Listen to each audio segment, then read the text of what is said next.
So this is unlike any other video I've ever made, but I actually felt really encouraged to share this with you guys. So at the top of the year, I always create a spreadsheet on Excel with my goals for the year financially.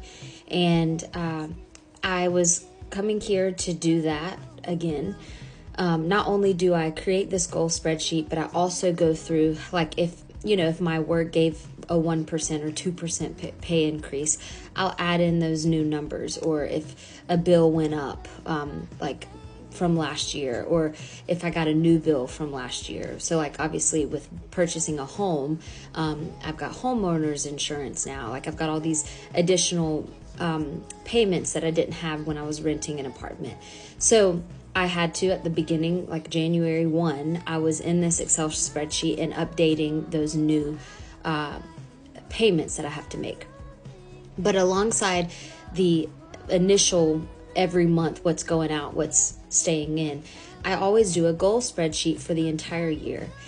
And so I created like a template right now just to show you guys. But I was sitting here and I was like, well, let me just look at my 2024 goals just to see if I reach them.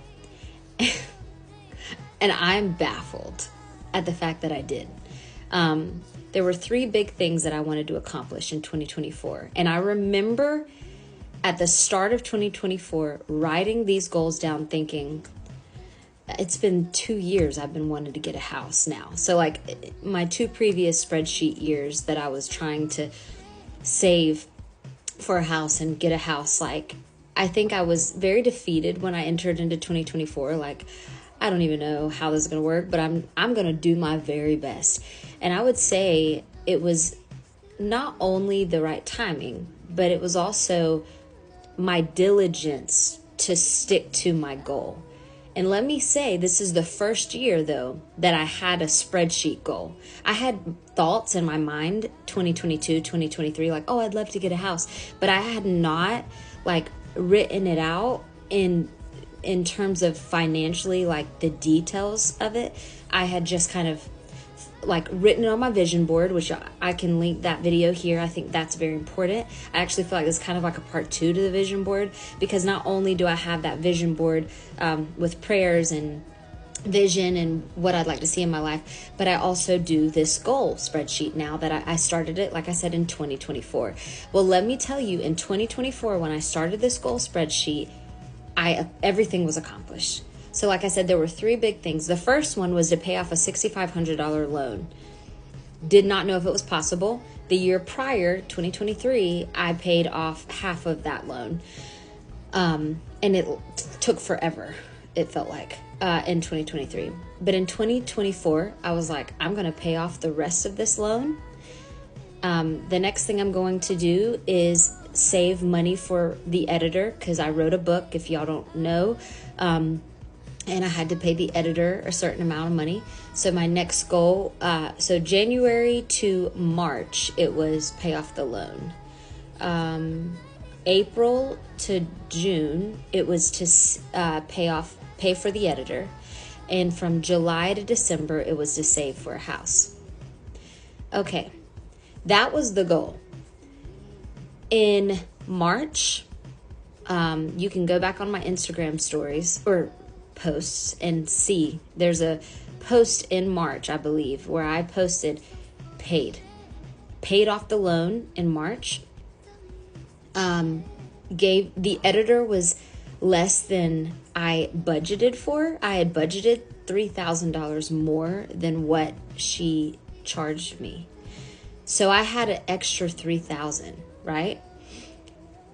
I immediately put that $3,000 to saving for a home. Then I got a tax refund, so that added to the home. Do you see where I'm going?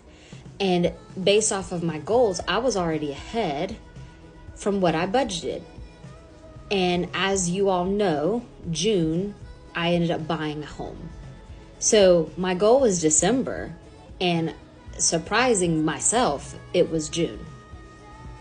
And I'm sitting here today looking, and I'm like, everything that I set out as a goal happened.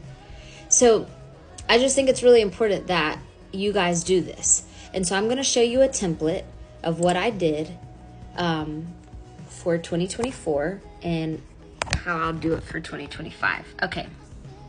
So what I've done is in bold, I just do January to December.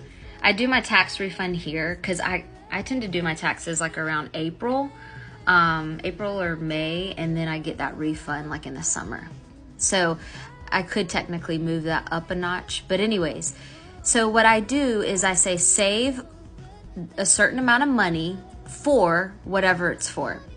And however many months it's going to take. So like 2024, like I was telling y'all, I had just the first 3 months saved for loan. And then in April, when April began, it was, save for editor. And then when July began, save for house. So I changed it. I did it in phases in that year.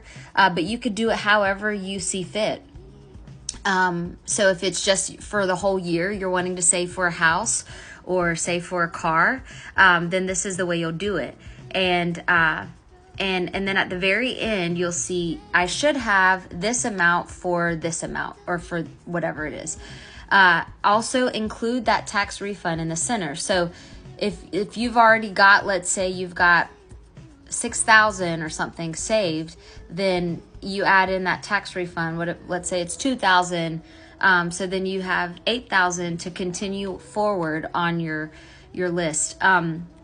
Something to keep in mind, one of the best things that I've done since being a single mom and obviously being in charge of all the money is when I get the tax refunds, I don't think, oh, yay, I got money to play with. I stopped doing that. I've decided that if I've got a goal that I've started at the start of the year, when I get that refund, I'm going to make sure that tax refund is a part of the goal, and it's going to add to everything else. It's not play money.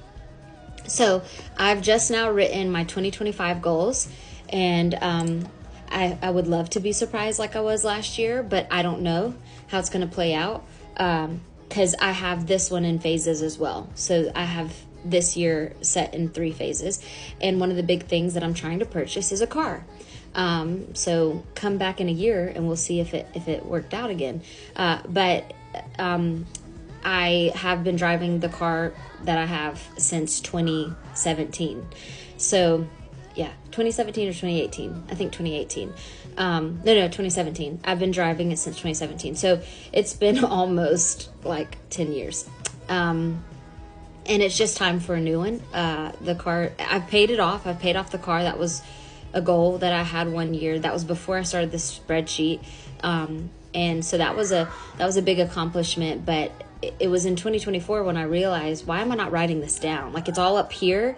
And if I could see it, just like I write down on my vision board, everything else that I want to see in my life, I need to be writing down the financial goals, not just the financial budget. You know what I'm saying? So anyways, I don't know why in the world I felt encouraged to share this with you guys, but especially if you're a single mom, I want to encourage you that you can do this. I started out, just a quick testimony, I started out as a single mom, very bad with money. I'm just going to be honest with you. I loved to spend money. It was like it burned a hole in my pocket and I had to get it out. And I heard Dave Ramsey say once, you can control your finances or you can let your finances control you.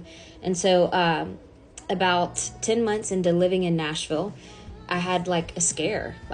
It was the first time I had seen my account look a certain way, and it freaked me out. And it really, really worried me. But the Lord had very clearly spoken in 2021 when we got a divorce. He literally told me, I'm going to teach you how to steward your finances. And he's done it. But it also took a lot on my part. In the beginning, it was hard. I was just this feels impossible. But it's not impossible. All things are possible with God, but you also have to partner with him. So I hope this encourages somebody who's feeling defeated in their finances, that if you just let God take the reins and you be obedient and you pay your tithes and budget it out and set goals, you will see those accomplished.